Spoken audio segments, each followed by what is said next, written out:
ತಮಿಳುನಾಡು ಸರ್ಕಾರ ಏನು ಮೇಕೆದಾಟು ಯೋಜನೆಗೆ ಮಾಡಬಾರ್ದು ಅಂಥೇಳಿ ಕೇಂದ್ರ ಸರ್ಕಾರದ ಮುಂದೆ ಮತ್ತು ನ್ಯಾಯಾಲಯ ಸುಪ್ರೀಂ ಕೋರ್ಟ್ ಮುಂದೆ ಮತ್ತೆ ತಗಾದೆ ತೆಗೆದು ಕೋರ್ಟ್ನಲ್ಲಿ ತಡೆಯಾಜ್ಞೆಯನ್ನು ಪಡೆದಿದ್ರು.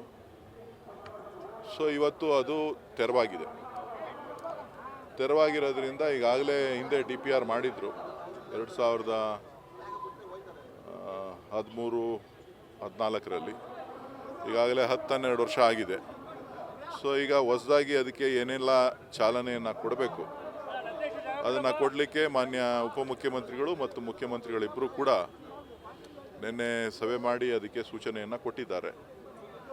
ಯಾಕೆಂದರೆ ಅದು ನಮ್ಮ ಹಕ್ಕು, ನಮ್ಮ ನೀರು ನಮ್ಮ ಹಕ್ಕು ಅಂತೇಳಿ ಮಾನ್ಯ DK ಶಿವಕುಮಾರ್ ಅವರ ನೇತೃತ್ವದಲ್ಲಿ ಮೇಕೆದಾಟಿನಿಂದ ಬೆಂಗಳೂರಿನವರೆಗೆ ಪಾದಯಾತ್ರೆ ಕೂಡ ನಾವು ಸುಮಾರು 160 ಕಿಲೋಮೀಟರ್ ಪಾದಯಾತ್ರೆ ಕೂಡ ಮಾಡಿದ್ವಿ. ಸೊ ಹಾಗಾಗಿ ಇವತ್ತು ಆ ಜಯ ಸಿಕ್ಕಿರೋದ್ರಿಂದ ಅದಕ್ಕೆ ಬೇಕಾದಂಥ ಪೂರ್ವ ತಯಾರಿಯನ್ನು ಮಾಡಿಕೊಳ್ಳಿಕ್ಕೆ ಅಧಿಕಾರಿಗಳಿಗೆ ಸ್ಪಷ್ಟ ಸೂಚನೆಯನ್ನು ಕೊಟ್ಟಿದ್ದಾರೆ. ಆದಷ್ಟು ಬೇಗ ಅದಕ್ಕೆ ಚಾಲನೆಯನ್ನು ಕೊಡಬೇಕು. ಕೇಂದ್ರ ಸರ್ಕಾರ ಇವತ್ತು ಎನ್ವೈರ್ಮೆಂಟ್ ಕ್ಲಿಯರೆನ್ಸನ್ನು ಕೊಡಬೇಕಾಗುತ್ತೆ. ಅದಕ್ಕೂ ಕೂಡ ಪ್ರಸ್ತಾವನೆಯನ್ನು ಸಲ್ಲಿಸಲಿಕ್ಕೆ ಸಿದ್ಧತೆಯನ್ನು ಮಾಡ್ಕೊಳ್ತಾ ಇದ್ದಾರೆ.